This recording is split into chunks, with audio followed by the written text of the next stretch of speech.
viewers of this news on Equinoxe Television, live from my headquarters in Cameroon's economic capital, Douala. I am Bable Jonathan. In our top stories at this news, as the spillover of the crisis in the northwest and southwest regions of the Republic of Cameroon increases, security in localities in the littoral close to the border with the crisis-stricken regions. Security measures have been stepped up. Some individuals involved in the fabrication of firearms have been arrested in Lum in the Mongo division, and the firearms plant destroyed, and security officials are now investigating those who have been buying the firearms and what they're using the arms for.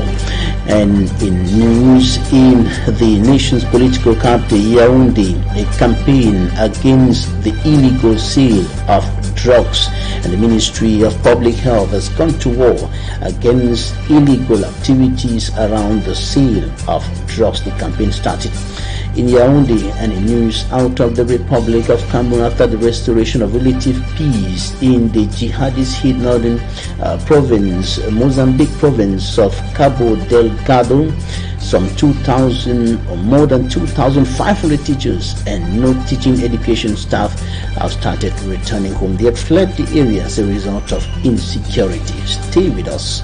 Details coming up.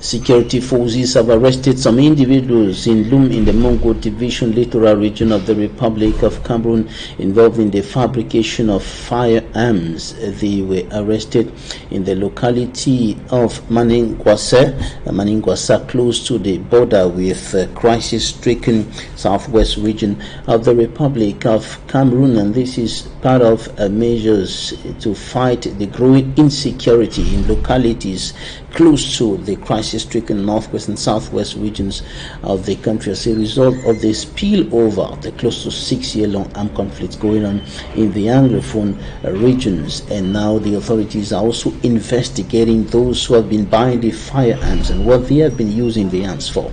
Immaculate Fogwe report. A clandestine firearms fabrication plant being dismantled in the Manengwase neighborhood in Lum, Mongo division, littoral region of Cameroon.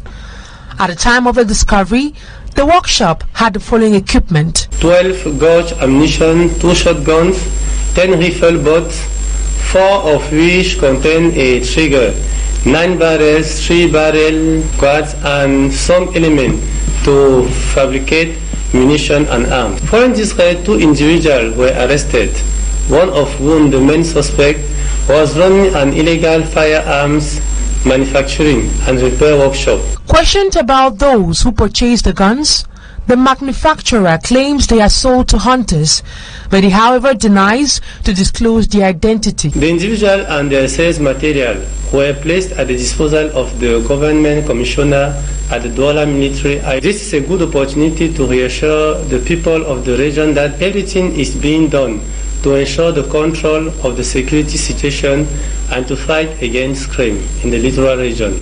According to Police Commissioner Isono Edu Asen, the destruction of the firearms fabrication plant is part of efforts to fight against growing insecurity in localities close to the crisis-stricken southwest and northwest regions. And in Cameroon's political capital, Yaoundé, with the rising insecurity, gendarme officers or the National Gendarmerie stepping up the fight against crime wave in the country's political capital. Persons are arrested or persons are attacked at close intervals of time, both in the day and in the night, many of them either wounded or deprived of their belongings, some deprived of life, or some simply killed. And these are some of the equipments that some 6 suspected bandits were in possession at the time of their arrest by gendarme officers in the nation's capital, Yaoundé, including weapons and motorcycles and even a vehicle that's already been partly damaged. And the gendarme officers went tracking these suspected bandits, and they were arrested and presented to the public in the nation's political capital, Yaoundé. and the Ministry of Public Health at war against illegal sale of drugs in the country. And the campaign of the war started in the nation's political capital, Yaoundé, notably in the Mokolo market, where several drugs were seized and destroyed. For me, I'm Sanda.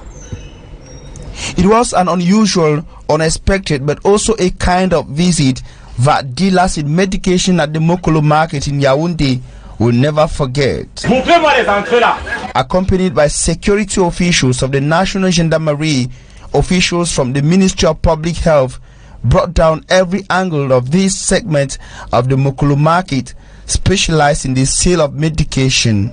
They say the activity in this market is unauthorized and poses a serious threat to public health and order. Fake medication is not only a public health problem, but also a problem to public order. This is why we are standing with the Ministry of Public Health against the practice. What we are here to tell vendors and buyers. The minister has been here several times, but nothing seems to be changing. Lieutenant Colonel Nana D, head of the operational unit of the National Gendarmerie, said this crackdown is not the first for the National Gendarmerie. It is, according to him, a routine which has only been intensified by a nationwide crusade launched by the Ministry of Public Health against the unauthorized sale of medication. Dr. Solange Kwakap, Inspector General of Pharmaceutical Services and Laboratories in the Ministry of Public Health, says the crackdown in Marché Mokolo follows a series of underground sensitization and warnings from the Minister of Public Health, Dr. Manauda Malashi. Beginning with Yaoundé, officials say the war against unauthorized sale of medication will be extended to other regions of Cameroon in the days ahead. Unlike other towns and cities in Cameroon where these drugs are sold in streets, dealers of the Mokolo market in Yaoundé occupy a large segment of the market. They have been operating here for years under the watchful eyes of the general public, paying taxes in the Ministry of Public Health. Supporters, sympathizers, militants of the Union de Population du Cameroun UPC political party have called on the Cameroon government to lay more emphasis on the teaching of history concerning heroes or national heroes, those who are referred to today as national heroes, including Ruben Umniobe. They were speaking during the commemoration of the assassination of the anti-colonialist leader, and they were saying that these figures like Umniobe, NS1G and the others been relegated to the background. Their names disappeared practically from the history of the country, and the younger generation know little or nothing about these persons who fought for the independence of Cameroon. Details in this report by Smart Njikan Gabriel. In the heart of the Église Presbyterian Cemetery at Ezeka lies the grave of Cameroonian anti-colonialist leader Mpodol Ruben Umniobe, who was slain by French army on September 13, 1958 at Ngok Mapubi near Bumiebel. The memories of the nationalist leader, whose role in the independence of Cameroon still lives on with many of his compatriots of the UPC party. Someone like Umniobe, he fights for the independence of Cameroon. So others, we have to continue what they have done before us. So if we are working very hard to know what's happened, how we became independent, is very important to be here. In a ceremony to remember the exploits of the nationalist that took place at his native village Bumiebel, it was an opportunity for the members of the Union de Population Camerounaise UPC to call on the young Cameroonian to know their history and the actors. Something which is very, very important for the new generation, because you cannot learn about your history if you don't have any references. Is to give the opportunity to the new generation to to know exactly what Ruben Umnyobe did for this country. The ceremony that was attended by the French ambassador to Cameroon served as a monument to be erected at Bumiebel in memory of Mpodol Ruben Umyube. It is also to see the future, as the Secretary just mentioned. We have to address the past in order to deepen the solid and profound relationship between our two countries, France and Cameroon. We have never been enemies. It's just a testimony of how important it is to address the painful memories of Cameroon during the French presence. Manifestations have been planned to continue in Ezeka after that of Bumiebel in memory of Mpodol Umyube, whose 64th anniversary of his demise was observed on September 13, 2022.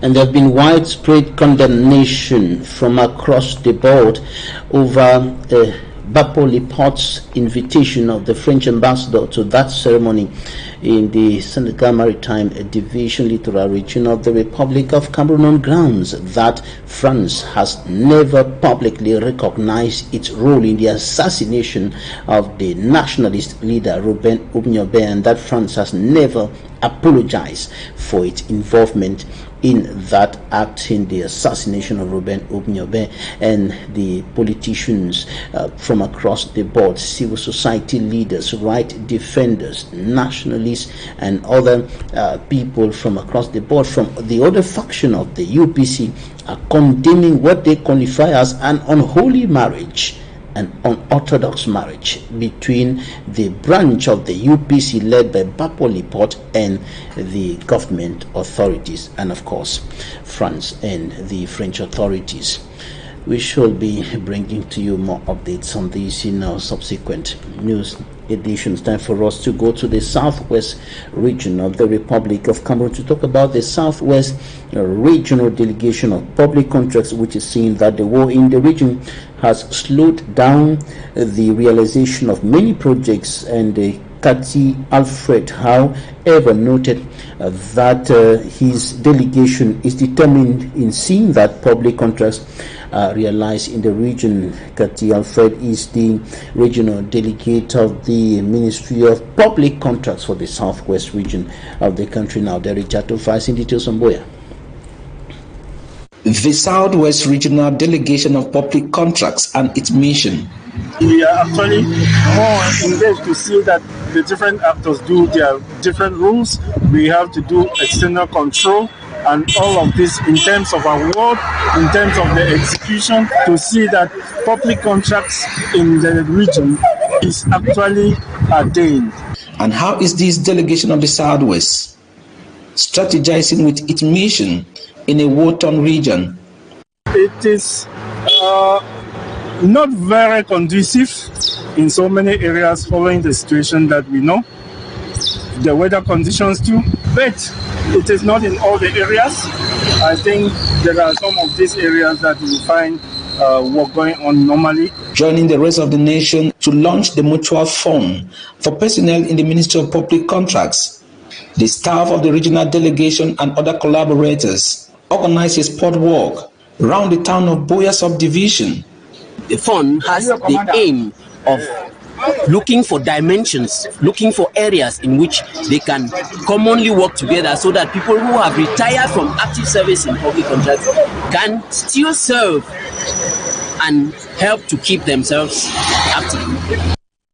It is hoped that other institutions will copy this example, as studies have shown that most civil servants get frustrated after going on retirement. Well, the integration of African modern traditional medicine in the public health system in the Republic of Cameroon is still traditional practitioners are stepping up efforts to meet up with the modern standards of the practice of healthcare delivery. And they were meeting here in Cameroon's economic capital, dwelling in this perspective and also to emphasize on the point that traditional medicine has its place in healthcare delivery. Details with Lucy Diengo. The advent of modern medicines, traditional medicines still have a place in Africa. It is a major source of preventing, diagnosing several diseases in Cameroon. According to traditional practitioners, this helps treat various diseases.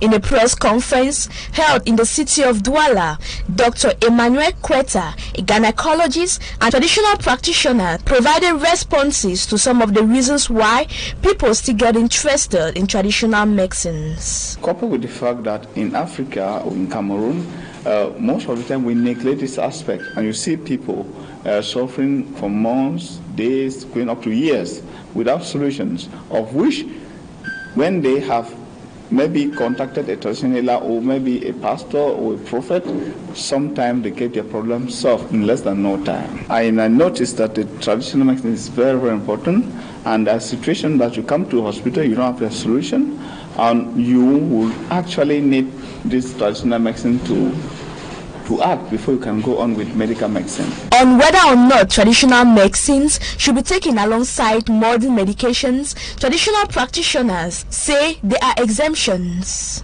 Okay, well, the first thing we need to ask, is it a physical illness? And then you need to go on with the medical medicine first. And then it's a spiritual illness, then you need to go on with the traditional medicine first. But now the question is, sometimes we need to combine traditional medicine, one-man medicine. Sometimes you need to combine traditional medicine, one-man medicine, and Bible. Sometimes it's just tradition.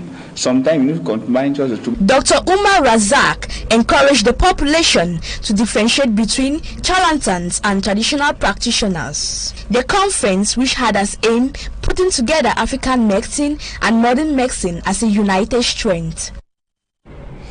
Officials of the Central African Economic and Monetary Community, CEMAC, are stepping up efforts to fast-track the integration that is supposed to exist between member countries. And the officials have been meeting and pushing forward the regional integration agenda, and now they have brought up substitution, or they have introduced a sub-regional import substitution policy, and the initiative focuses on 4 main products: rice, meat, fish, and cassava, and of course petroleum products.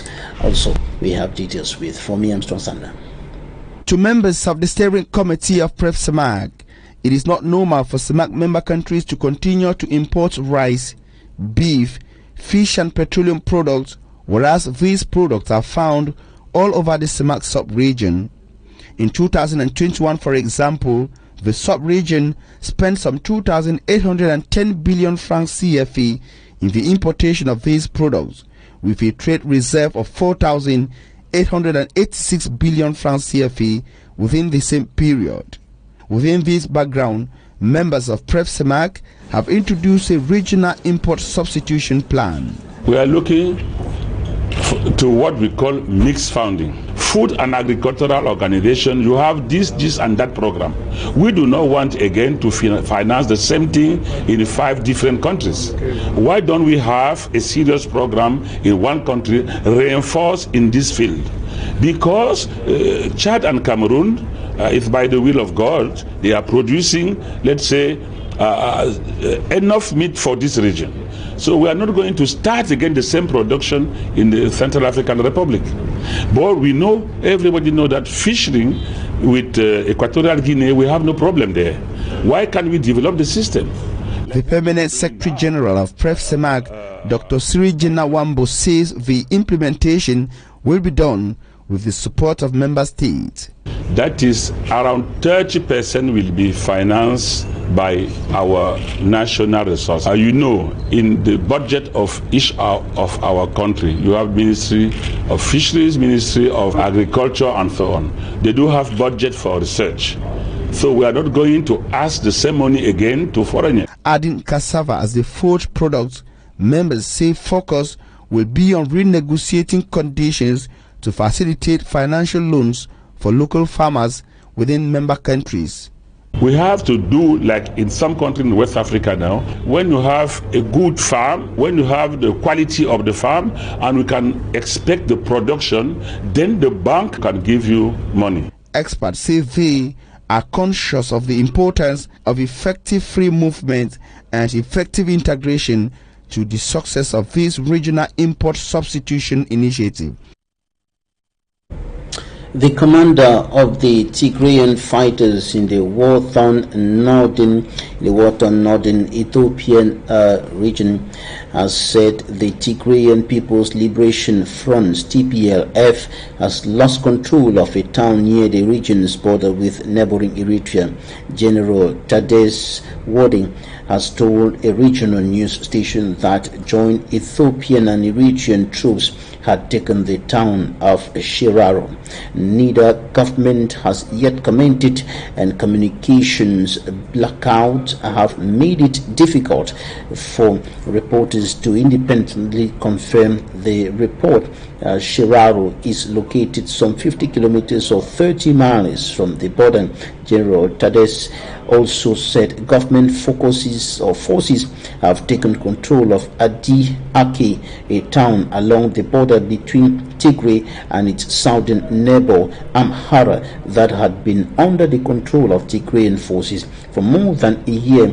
Government forces have plans to control Aksum, Adigrat, Shire, and enter Mekele, the Tigrayan capital. General Tadesse said, adding that the ultimate goal was to disarm Tigrayan forces.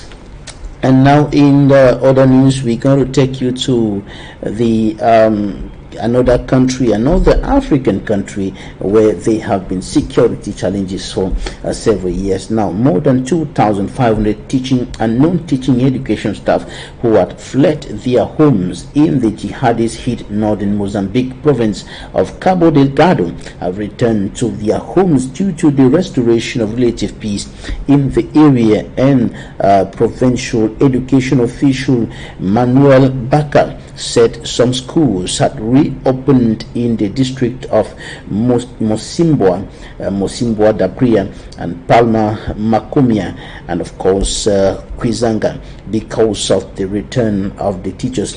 And the education official said, we have in these districts a total of 102,808 students who have already resumed classes. And of course, the area has been plagued by jihadist violence since 2017. And of course, we'll continue following up updates on this in our subsequent news editions. Now, out of the African continent, Princess Anne made history by becoming the first royal woman to take part in the vigil of the princes as she joined her brothers to stand guard over their mother's coffin.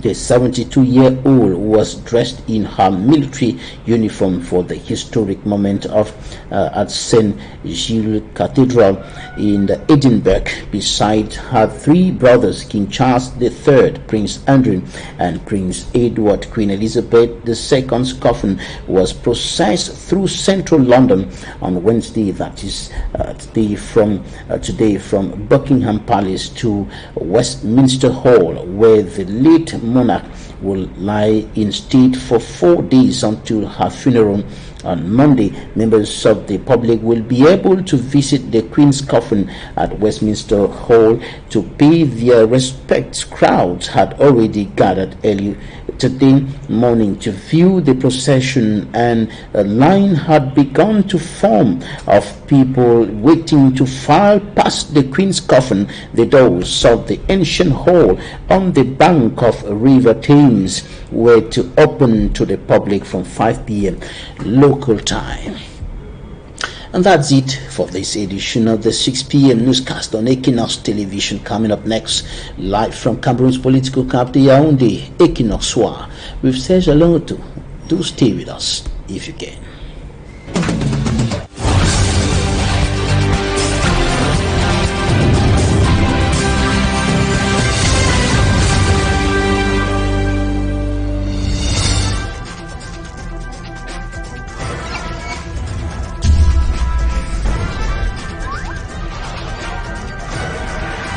Equinoxe Télévision, au-delà de l'image, nous rend...